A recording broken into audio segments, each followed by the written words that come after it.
अस्सलाम वालेकुम। आज जो हम टॉपिक डिस्कस करने जा रहे हैं वो है bond order of molecules having more than 20 electrons. पिछले टॉपिक में जो हमने स्टडी किया था वो कितना था कि बॉन्ड ऑर्डर हमने मालूम किया था 20 इलेक्ट्रॉन्स से जिसके अंदर लेस थे या 20 इलेक्ट्रॉन्स थे किसी भी मॉलिक्यूल के अंदर, तो उसमें हमने स्टडी किया था। लेकिन आज जो हमने स्टडी करना है वो क्या है कि बॉन्ड ऑर्डर मालूम करना है अगर किसी मॉलिक्यूल के अंदर 20 से ज़्यादा इलेक्ट्रॉन हैं तो हम उसको कैसे मालूम कर सकते हैं। तो यहाँ हमारे पास दो ट्रिक्स हैं, ट्रिक नंबर 1 और ट्रिक नंबर 2। तो बॉन्ड ऑर्डर ट्रिक नंबर 1 के साथ कैसे मालूम कर सकते हैं, आप किसी भी स्ट्रक्चर पर इसको अप्लाई कर सकते हैं। तो इसमें क्या करना है, अगर आप 20 से मैक्सिमम ज़्यादा इलेक्ट्रॉन हैं तो आप क्या कर सकते हैं 1 plus number of pi bonds over क्या कर देंगे नंबर ऑफ सिग्मा बॉन्ड्स कर देंगे। क्लियर हो जाएगी बात। मतलब 1 प्लस ऊपर क्या आएंगे, जो स्ट्रक्चर है जो भी मॉलिक्यूल है उसके अंदर पाई बॉन्ड को कैलकुलेट करेंगे तो ऊपर हम क्या लिख देंगे पाई बॉन्ड्स, और नीचे क्या लिखेंगे हम नीचे सिग्मा बॉन्ड्स लिख देंगे। और ये पाई बॉन्ड्स और सिग्मा बॉन्ड्स आप कैसे मालूम कर सकते हैं, ये मैंने पीछे एक वीडियो डाल रखी है तो उसमें आप देख भी सकते हैं कि सिग्मा बॉन्ड्स और पाई बॉन्ड्स कैसे मालूम कर सकते हैं।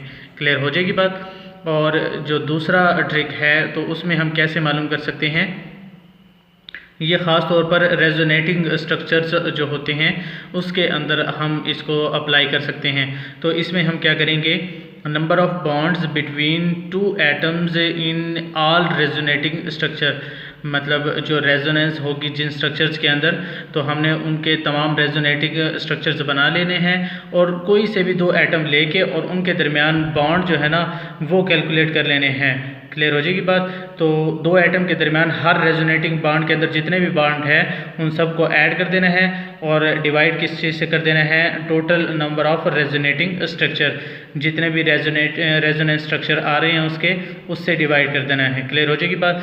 अब यहाँ पर ये जो इक्वेशन लिख रखी है ये इतनी ख़ास समझ में नहीं आ रही, लेकिन जैसे ही हम इसकी एग्जांपल देखेंगे तो ये फ़ौरन समझ में आ जाएगी। चलें आगे हम एक एग्जांपल देखते हैं।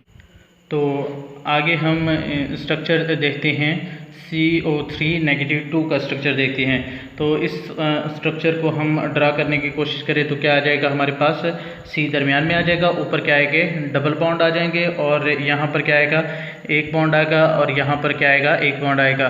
तो इस ऑक्सीजन पर भी नेगेटिव चार्ज आ जाएगा और इस ऑक्सीजन पर भी क्या आ जाएगा नेगेटिव चार्ज आ जाएगा। तो सबसे पहले इसके अंदर हमें ये पता होनी चाहिए कि इस स्ट्रक्चर के अंदर कितने पाई बॉन्ड है और कितने सिग्मा बॉन्ड है।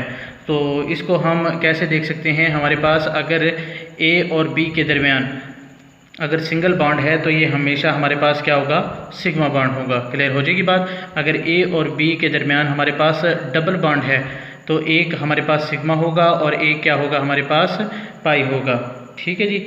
और यहाँ पर अगर A B के दरमियान हमारे पास ट्रिपल बॉन्ड है तो एक हमारे पास सिग्मा बॉन्ड होगा और 2 हमारे पास क्या होंगे पाई बॉन्ड होंगे। मतलब पहला हमेशा आपको ये याद रखना है जस्ट कि जब भी 2 एटम के दरमियान बॉन्ड बनेंगे, चाहे जितने मर्जी बन रहे हैं बॉन्ड, चाहे 3 से ज़्यादा तो बनते ही नहीं है, लेकिन अगर बनते भी हैं तब भी आपने बस एक रूल याद रखना है कि जो पहला बॉन्ड होगा बस वो सिग्मा होगा। अब यहाँ पर पहला बॉन्ड सिग्मा आ गया, एक ही बॉन्ड था क्योंकि, और यहाँ पर क्या आ गया कि हमारे पास 2 बॉन्ड थे तो इसमें पहला बॉन्ड सिग्मा आ गया, दूसरा पाई ही होगा। तो यहाँ पर अगर 3 बॉन्ड में अगर हम देखें तो हमारे पास जो पहला बॉन्ड है वो सिग्मा आ गया और बाकी 2 क्या आ जाएंगे पाई आ जाएंगे। क्लियर हो जाएगी बात। तो यहाँ अगर हम स्ट्रक्चर के अंदर देखें तो हमारे पास ये भी सिग्मा बॉन्ड है, ये भी सिग्मा बॉन्ड है और एक सिग्मा बॉन्ड और ये पाई बॉन्ड है। क्लियर हो जाएगी बात। अगर हम ऊपर वाला जो ट्रिक नंबर 1 है उसको हम अगर ऊपर वाले ट्रिक को हम अप्लाई करते हैं तो बॉन्ड ऑर्डर हमारे पास जो है ना वो क्या आ जाएगा 1 प्लस हमारे पास क्या आ जाएगा नंबर ऑफ पाई बॉन्ड कितने हमारे पास 1 और नंबर ऑफ सिग्मा बॉन्ड कितने हमारे पास 3। क्लियर हो जाएगी बात। तो अगर 1/3 को हम कैलकुलेट करें तो क्या आ जाएगा 0.33। तो इसका बॉन्ड ऑर्डर हमारे पास क्या आ जाएगा 1.33। क्लियर हो जाएगी बात। अब हमने ये ट्रिक नंबर 1 से सॉल्व किया है, उसमें क्या था 1 plus number of pi bonds over number of sigma bonds. Clear हो जाएगी बात। तो इसके ज़रिए हमने मालूम किया है। अगर हम दूसरा जो मेथड है उसके साथ कैलकुलेट करने की कोशिश करें तो आगे हम देखते हैं।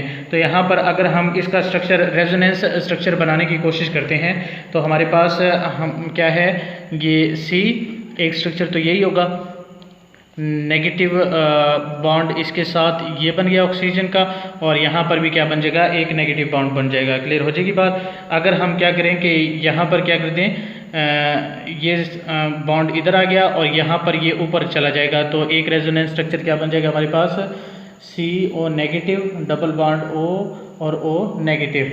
ठीक है जी। और एक बॉन्ड क्या बन सकता है हमारे पास, अगर ये वाला जो बॉन्ड है, ये जो नेगेटिव चार्ज है, ये अगर बीच में आता है तो हमारे पास क्या बन जाएगा, C डबल O नेगेटिव, यहाँ पर क्या आ जाएगा O नेगेटिव, और यहाँ पर फिर क्या आ जाएगा, डबल बॉन्ड आ जाएगा। क्लियर हो जाएगी बात। तो यहाँ पर हमारे पास जो है ना रेजोनेंस स्ट्रक्चर कितने बन गए हमारे पास, 3। तो हम बॉर्डर ऑर्डर इसके अंदर मालूम करते हैं। तो ऊपर क्या होता है कि हम कोई से भी 2 आइटम ले लेते हैं। फॉर एग्जांपल हमने ये 2 आइटम ले लिए हैं, कार्बन और ऑक्सीजन वाले 2 आइटम ले लिए हैं, और इसके अंदर हम मालूम कर रहे हैं। अब यहाँ पर भी कार्बन ऑक्सीजन के दरमियान कितने बॉन्ड हैं हमारे पास, 3, और यहाँ पर कितने हैं, 1, और यहाँ पर कितने हमारे पास, 1। तो हमारे पास बॉन्ड ऑर्डर जो है ना वो कितना हो जाएगा, number of bonds between only 2 atoms, मतलब 2 एटम्स के दरमियान जितने भी बॉन्ड है उनको कैलकुलेट कर लेना है। तो यहाँ पर 2 + 1 कितना हो जाएगा, 4, और नीचे क्या आ जाएगा, number of total resonating structure. Total resonating structure अगर हम इसके अंदर देखें तो हमारे पास कितने हैं, 1, 2 और 3, तो हमारे पास 4/3 आ जाएगा। और इसका आंसर भी अगर हम मालूम करने की कोशिश करें तो ये भी हमारे पास कितना आ जाएगा, 1.33 आ जाएगा। मतलब अगर हम पहली ट्रिक को अप्लाई करें जिसमें क्या है, 1 plus number of sigma pi bond over number of sigma bonds, तो उसमें भी 1.33 आ रहा है। और यहाँ पर अगर हम दूसरी ट्रिक को अप्लाई करें, मतलब कोई से भी 2 एटम है उसके दरमियान जितने भी बॉन्ड है ना सारे रेजोनेटिंग स्ट्रक्चर के अंदर, तो उसको कैलकुलेट करें, उसको ऐड करें और डिवाइड किससे कर दें, नंबर ऑफ रेजोनेटिंग स्ट्रक्चर। यहाँ हमारे पास 3 रेजोनेटिंग स्ट्रक्चर थे, तो दोनों से हमारे पास आंसर सेम आ रहा है। क्लियर हो जाएगी बात। मतलब इस तरह आप किसी भी स्ट्रक्चर का जो रेजोनेटिंग स्ट्रक्चर है मालूम कर सकते हैं। तो आगे हमारे पास बेंजीन का मॉलिक्यूल है, तो बेंजीन के अंदर भी हम इसका बॉन्ड ऑर्डर मालूम कर सकते हैं, बशर्ते कि हमें इसके रेजोनेटिंग स्ट्रक्चर्स का पता होना चाहिए। तो हमारे पास एक जो रेजोनेटिंग स्ट्रक्चर होता है बेंजीन का, वो क्या होता है, हमारे पास 2 ही रेजोनेटिंग स्ट्रक्चर होते हैं बेंजीन के, एक ये हो जाएगा, और जो दूसरा रेजोनेटिंग स्ट्रक्चर है हमारे पास उसमें क्या आएगा, जो पाई बॉन्ड्स हैं उनकी जो अलाइनमेंट है वो चेंज हो जाएगी, एक यहाँ पर आ जाएगा, एक यहाँ पर आ जाएगा और एक यहाँ पर आ जाएगा। क्लियर हो जाएगी बात। हम कार्बन को नंबर दे लेते हैं पहले, 1 2 3 4 5 6, 1 2 3 4 5 6। ये नंबर मैंने क्यों दिए हैं, ताकि आसानी रहेगी हमें कि हम कौन से कार्बन, 2 कार्बन्स को ले रहे हैं, 2 एटम्स को ले रहे हैं जिनके दरमियान हमने बॉन्ड्स को देखना है। तो हम ये 1 और 2 कार्बन को ले लेते हैं। ठीक है जी। तो हमारे पास जो फार्मूला था वो क्या था कि ऊपर हमने कोई भी 2 एटम है उनके दरमियान जो है ना तमाम रेजोनेटिंग स्ट्रक्चर के अंदर बॉन्ड्स को देखना है कि कितने हैं टोटल बॉन्ड्स। तो यहाँ पर कितना है, 1, और यहाँ पर कितने हैं, 2। तो हमारे पास बॉन्ड ऑर्डर किस चीज़ के इक्वल आ जाएगा, 3 ओवर क्या आएगा हमारे पास, टोटल रेजोनेटिंग स्ट्रक्चर कितने हैं हमारे पास, 2 ही हैं बेंजीन के, तो हमारे पास ओवर क्या आ जाएगा, 2। तो क्या आ जाएगा, 3/2 आ जाएगा 1.5। तो बेंजीन का जो बॉन्ड ऑर्डर होगा वो क्या होगा, 1.5। आगे हम एक और स्ट्रक्चर को देखते हैं। हमारे पास 3 स्ट्रक्चर होते हैं, CO, CO2 और CO3 -2। हमारे पास ये 3 स्ट्रक्चर है, इनका हम बॉन्ड ऑर्डर कैसे मालूम कर सकते हैं।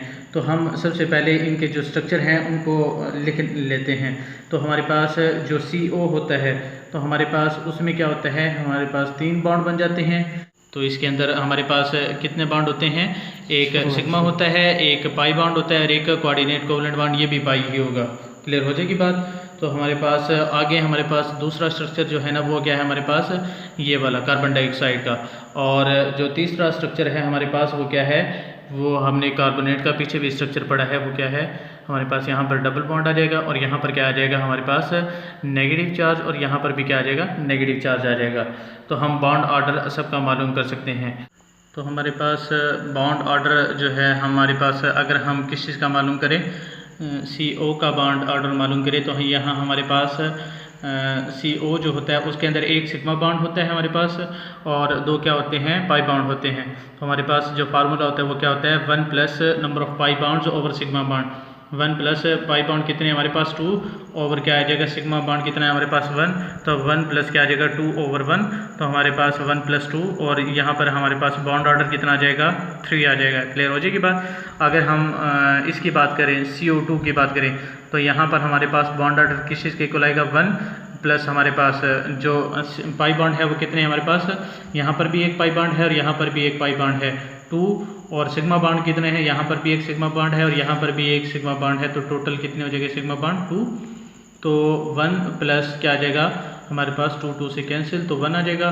तो बॉन्ड ऑर्डर इसका कितना आ जाएगा हमारे पास 2। क्लियर हो जाएगी बात। और इसका अगर हम मालूम करें तो ये हमने पहले ही इसका बॉन्ड ऑर्डर मालूम कर रखा है पीछे वीडियो में। तो इसका बॉन्ड ऑर्डर हमारे पास कितना होगा 1.33। क्लियर हो जाएगी बात। तो यहाँ पर अगर हम देखें तो सबसे ज़्यादा बॉन्ड ऑर्डर किसका है हमारे पास CO का बॉन्ड ऑर्डर है, फिर CO2 का उससे कम है 2 और लास्ट में जो हमारे पास CO3 नेगेटिव 2 है उसका क्या है हमारे पास 1.33 है। क्लियर हो जाएगी बात। तो अगर यहाँ तक आपको समझ में आ गया है तो ठीक है, अगर कोई चीज़ समझ में नहीं आई तो आप कमेंट सेक्शन में मुझसे पूछ सकते हैं, मैं अगली वीडियो में उसको आपके लिए क्लियर कर दूँगा। क्लियर हो जाएगी बात। ठीक है जी, थैंक यू, अल्लाह हाफिज़।